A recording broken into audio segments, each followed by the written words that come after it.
Hello, welcome to Code with Jonesy. So today I'm going to show you how to host render, how to host the PostgreSQL in render, and how to create, insert, update, and delete data inside the database as well.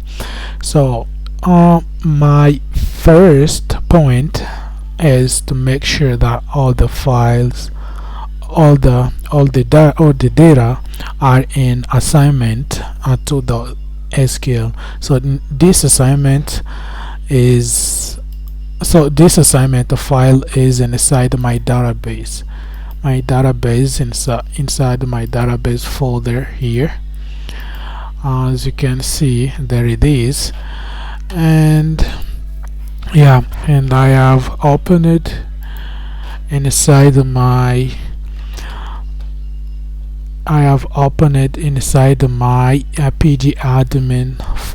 pdadmin 4, and as you can see, there's insert into account, which is a table, and then that table contains account name, account last name, email, and a password as well.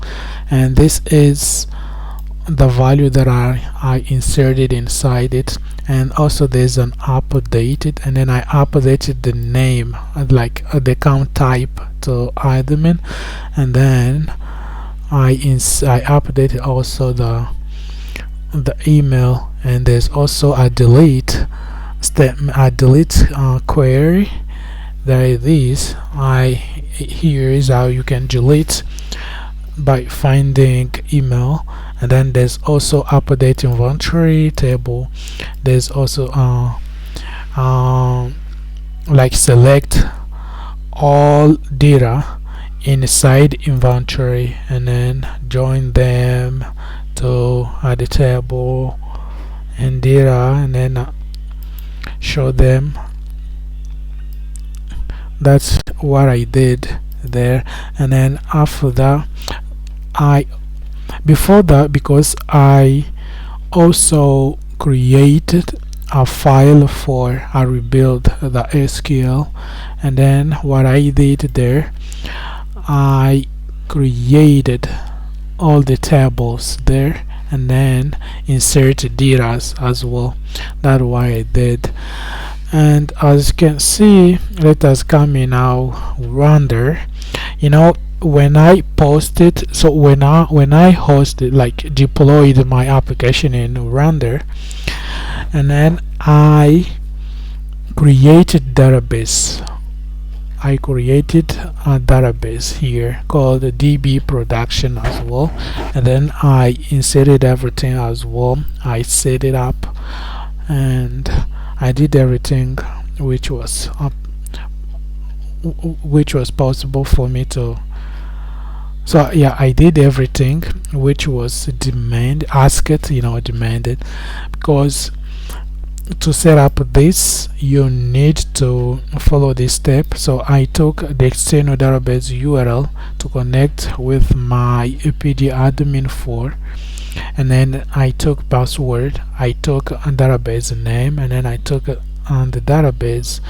So I didn't put the port because it did the same, and then I took also host name, and then I came with them and then connected here, and then this is how I inserted. This is the name of my database as well. This is the name of my database, as you can see. So yeah, it is available here, and can take a look here in a schema. There's a table here.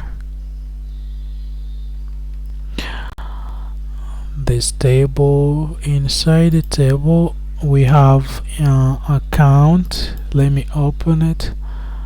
So there's a colon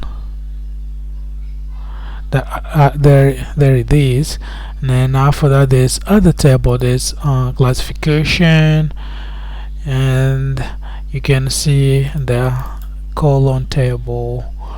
So you can see it. Let me click on it. Let me try to open it as well.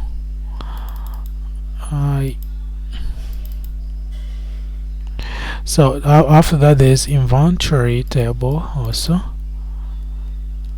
Inventory contains also some fields. So it is 11 fields, as you can see. Everything is inside, and that's what I did. Yeah, thank you for watching. So next time we're going to continue, and I'm gonna show you how it works as well. Thank you.